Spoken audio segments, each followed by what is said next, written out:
Good evening, everybody.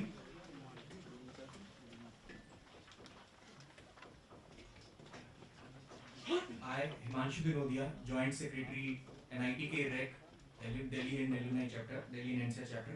Welcome our Chief Guest of the evening, Mr. Rakesh, Bakshi, distinguished panel members, NIT Kurukshetra professors, students from NIT Kurukshetra and NDIM.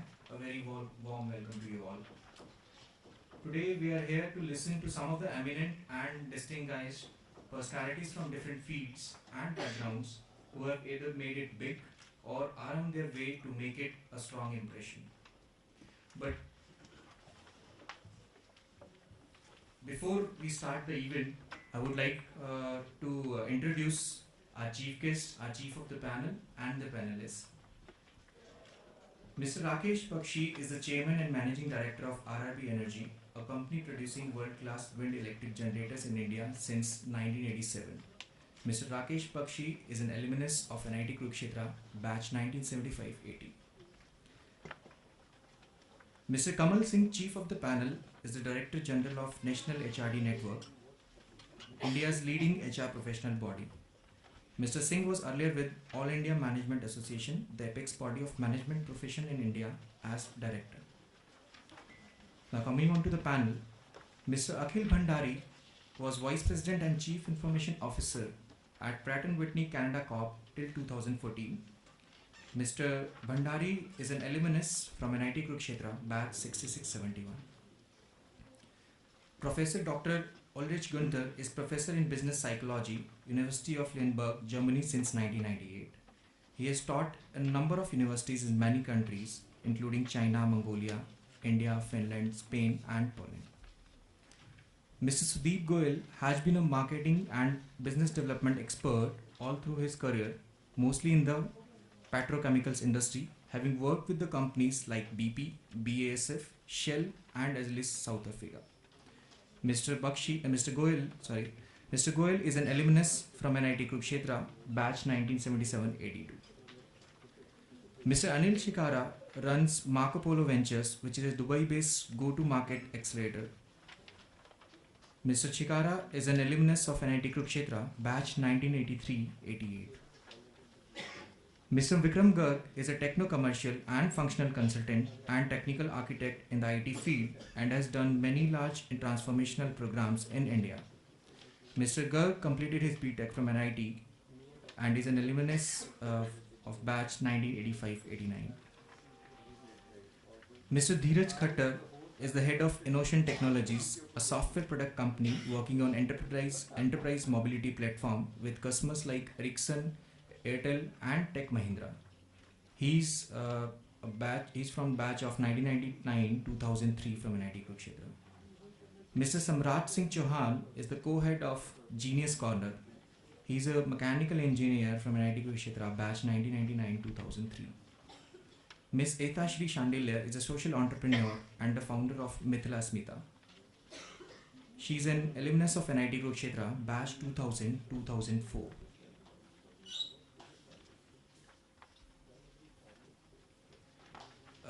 Let me take this stage to announce the details of GAME 2015, that is Global Alumni Meet for Excellence 2015. GAME 2015 is the Global Alumni Meet of NIT Kurukshetra that will be organized by NITK RECK Alumni Delhi and NCR Chapter on 13th December 2015. It is second of the series. Global Alumni Meet for Excellence is aimed to carry forward the legacy of NITK Global Alumni Meet held in 2013.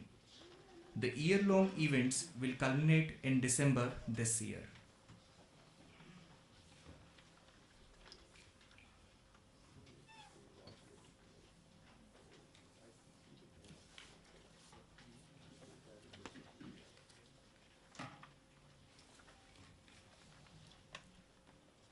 Now moving on to the launch of GAME 2015, I would like to call on stage the chief guest of the evening, Mr. Rakesh Bakshi, chief of the panel, Mr. Kamal Singh, the panelists, and the executive committee of NITK RECK Alumni Delhi and NCR Chapter. Sir.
I would request panelists to take their seats on this stage. And I would request Mr. V.M. Bansal, President, Delhi NCR chapter, and Chairman NDIM to share his thoughts.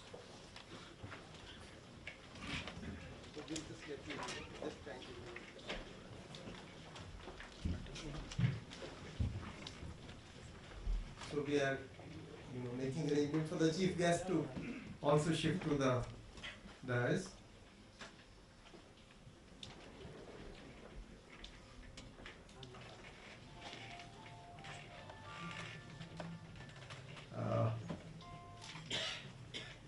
Students of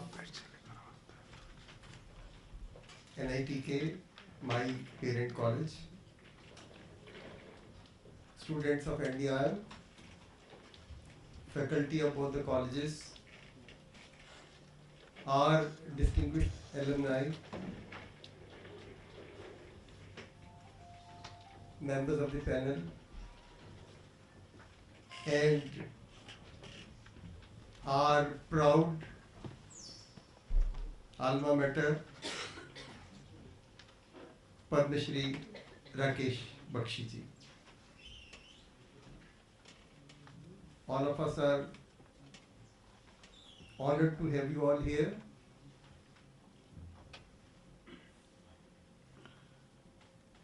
Couple of years back, when some small bunch of NITK, RECK passed out students decided to launch or revive the Delhi chapter, one was not really too sure where we would be able to reach. We were pursuing these activities, I remember, about 12, 13, 14 years back. Everything thereafter fell apart.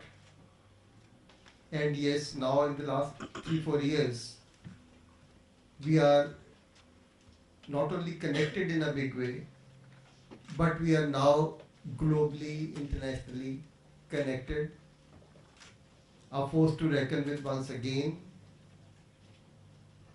And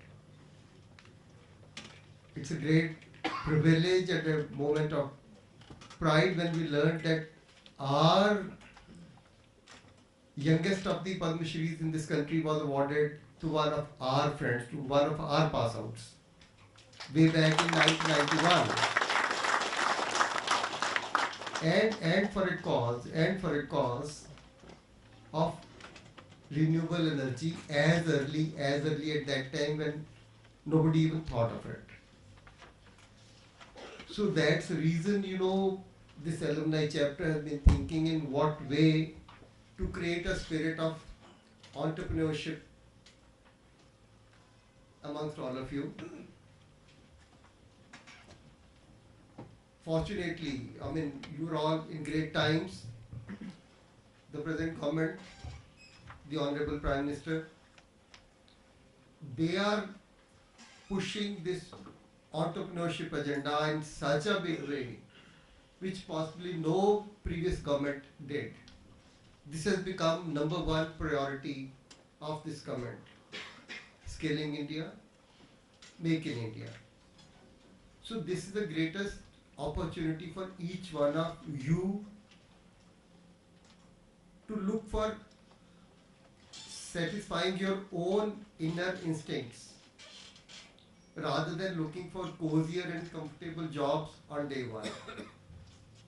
And this is a subject which we are going to take up at this joint platform of NITK and NDIM, so that possibly you would be the key drivers for taking Make in India program to the biggest of the heights, adding strength again to our two premier institutions, and finally learning from great stalwarts, great entrepreneurs who are present here in the hall today, who have the privilege of being your alma mater and who are going to give you a strong helping hand tomorrow.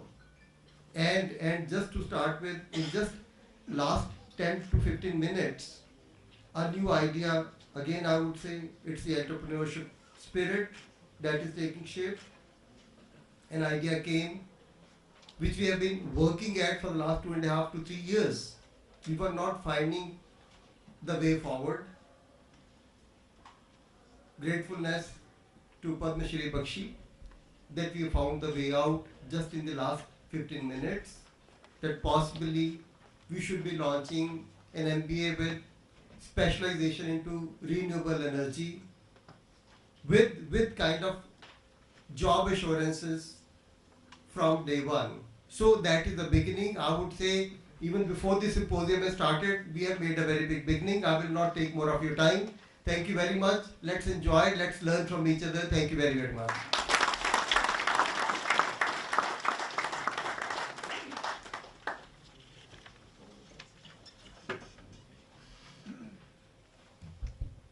Thank you, sir, for your kind words. And without wasting any time, I would like to invite Mr. Amit Mahajan to take it from here to start the Entrepreneurship Symposium.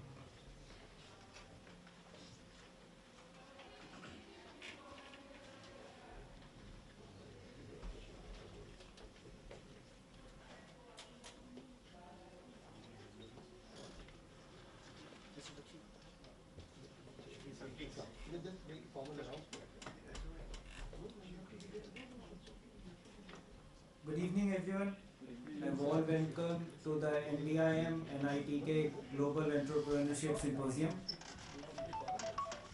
Once again, a big thanks to Mr. Rakesh Bakshi to grace this event, and I'll invite him to please join the panelists on the stage.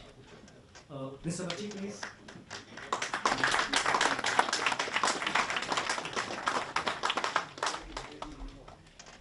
Being the president, I'll take another privilege to slightly disturb the momentum set already. You know, since some of the speakers or some of the panelists have to be leaving little early, including Mr. Kamal Singh and our chief guest. So maybe I'll, with the permission of the panel, first of all request the chief guest to, address all of us. Then thereafter he can stay to guide us as per his convenience. And similarly, we'll look for a minute from Mr. Kamal Singh. Please come.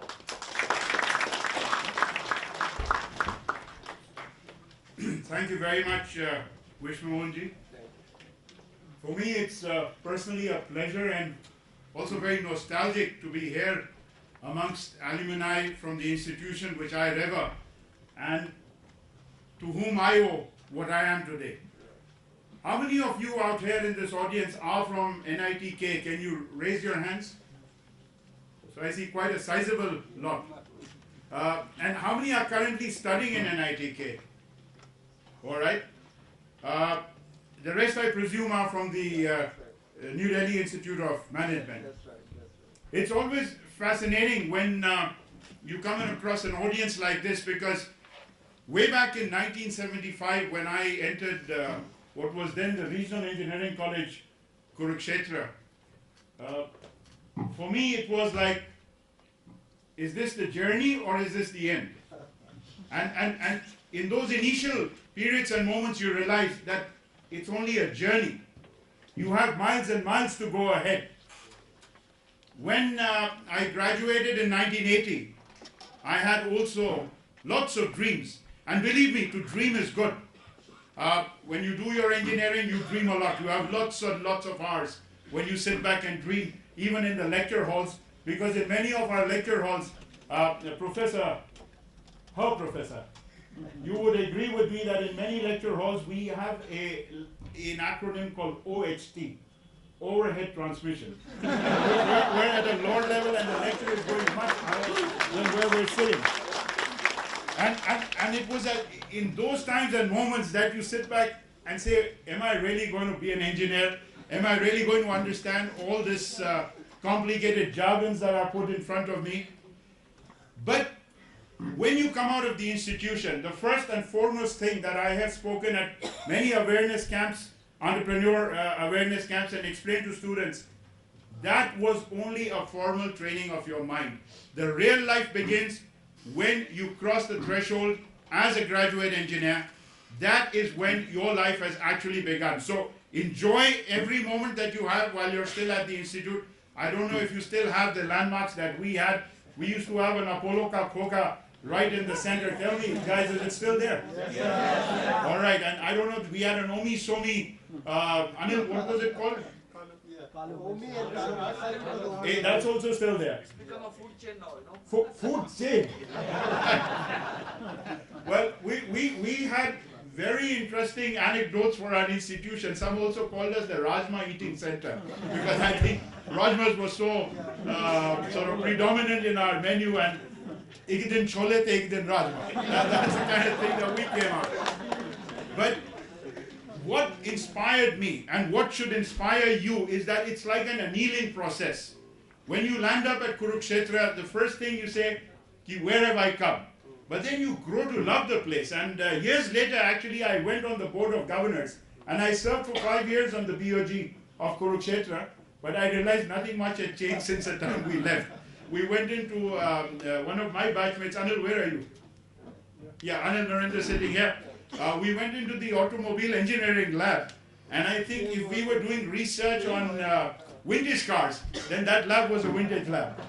But as alumni, we should come forward and we should have a way and a method in which we can help the institute to correlate with more later inventions and methodologies. The idea, Vishwaji, which you give about starting up something on environment, we will be very happy to support that. And in any way, I mean, students, we could even assure them jobs once they have passed out. We could help you when you set up the curriculum. The education that you give in that has to be practically oriented. It has to dovetail with what we are seeing today.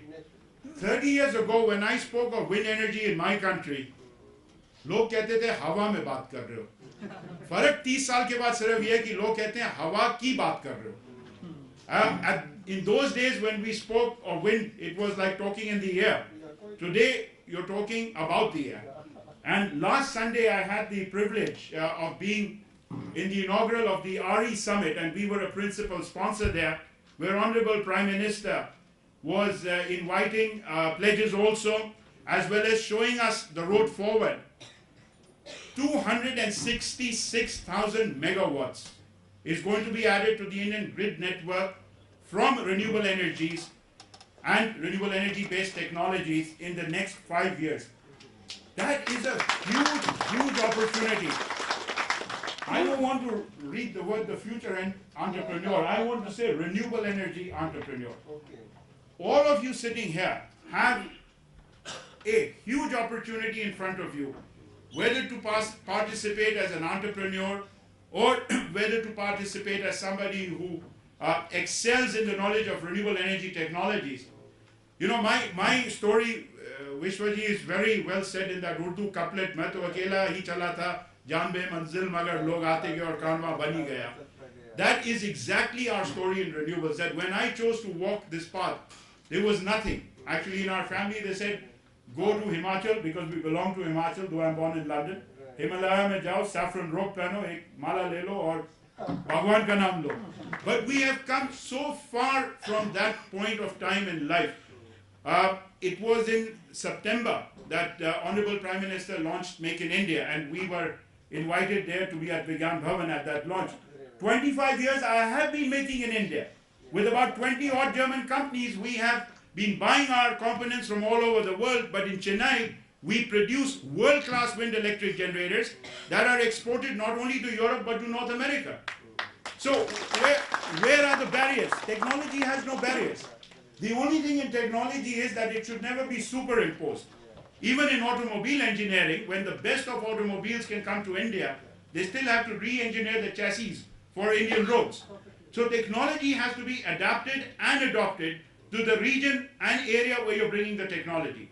Such is the case in renewable energy technologies also. Our earlier wind turbines were designed for minus 45 degrees Celsius. But we have to deploy these turbines in desert areas like Rajasthan, where the ambient temperature is plus 52 degrees Celsius. The whole engineering changes. So this is where your strength is. Your strength as engineers, your strength as management students. It's not just about the engineering aspect, it's about the managing aspect also. Kamalji, some years ago we had a symposium at IMA in our National Management Conventional.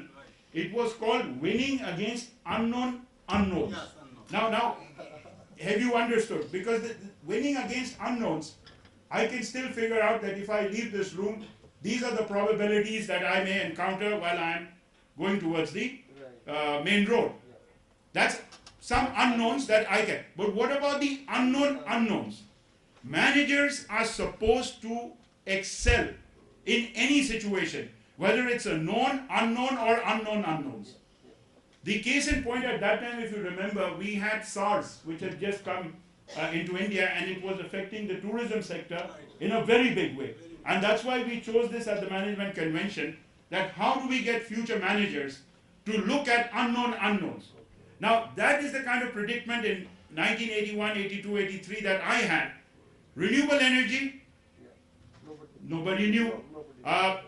Somebody said it's a garage operated technology, somebody said it's a backyard operated technology. Nobody thought, nobody envisaged or imagined that these are world class technologies. अगर आप ज़्यादा दूर ना जाना चाहें, अपने शास्त्रों में जाइए. हमारे शास्त्रों में वर्णन है अपारंपरिक ऊर्जा का. Sarvesh nowadays corrects me कि अपारंपरिक ऊर्जा नहीं है. What's the new word we have? Akshay ऊर्जा. Akshay Urja. The scriptures have taught us to worship the sun god. The scriptures teach us to worship Hanuman, the god of wind.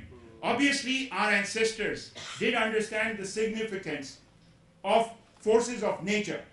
All that we're doing with renewable energy technologies is that we are harnessing the forces of nature for the benefit of mankind, for the benefit of our future generations. I'm a very strong believer in the adage that we do not inherit the world from our forefathers, we are stealing it from our children. And we have a responsibility as citizens of planet Earth to address this issue of global warming. Global warming, you have heard about carbon emissions, you have heard about the temperatures changing. 10 years ago in our mountain homes in Himachal, we didn't need a fan. Today in May for 3 weeks we need air conditioning. So if it's not global warming, what is it? And the biggest challenge we face is a few degrees of change in temperature, the flora and the fauna will get affected. A few inches, if the ocean level rises, many countries get intimidated due to the high level of water. So it is high time that actually it is more than high time. And I am so excited about what is coming now. 30 years you work to be a success overnight. Such is our story in the renewable energy sector. But in the recently concluded Renewable Energy Summit, 266,000 megawatts is no joke. If that energy is to enter the Indian grid network, believe me, the whole nation will see a sea change. We are talking today of being a global and being an economy of consequence, which we are, but we are also talking of being economically developed in all facets by the year 2020. If we are to achieve that, we have to address infrastructure. If we have to address infrastructure, whether it's airports, whether it's seaports, whether it's highways, we are going nowhere without energy. But if, like Swachh Bharat, we can also go to Swachh Urja, if we can develop clean energy, that itself will give us the leap forward that we require today. India is a great nation, 7,000 years of culture is embedded in our genes. 66 years, whatever, that we have, I think 66 years of independence, and whatever we have seen in this perhaps is only a tip of the iceberg. Many say that the Indian economy is like an aircraft that has reached the end of the runway. The taxing period is over, we are taking off. That is the opportunity that your generation inherits that we did not have. We entered into a generation where to be an entrepreneur was a very high risk. And perhaps if your family was not in business, they thought that you are making the worst decision in your life. You should secure a good job, preferably a government job, and you should lead a life where you contribute morning till evening, and on your Sunday you're with your family. But remember one thing, if you're an entrepreneur, there are no Sundays. We have seen that, and Sunday was when we had the Renewable Energy Summit, and a few hours later I was with Secretary Kant, who was chairing our session, on the dais on a subject called Make in India. Make in India. Many of you say, what is Make in India? Make in India is that you bring the best technologies from all across the world, you bring the best components that you find in the rest of the world, but you make your product in India. Years ago, Professor, in Germany, you had a word called made in Germany. What was it meaning? Quality. Yeah, it was caused by Napoleon in the 19th century. The Brits competed with Germany, and it was a kind of punishment, but later it was a success story. For you, made in Germany, and for us, the acronym made in Germany meant that this product is highly reliable and quality is of no question at all.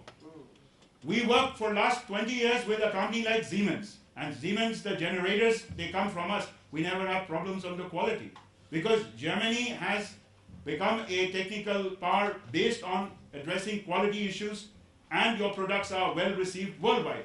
When we say make in India, we want to do something not only on a similar platform but much higher. We want to involve our technical skill and knowledge. We want to update and upgrade our skill and knowledge, and we want to produce the product locally and give employment to thousands and millions of our young generation. Today, we have one of the youngest populations on the planet, but we also, Vishwaji, have one of the most highest aspirational populations on the planet.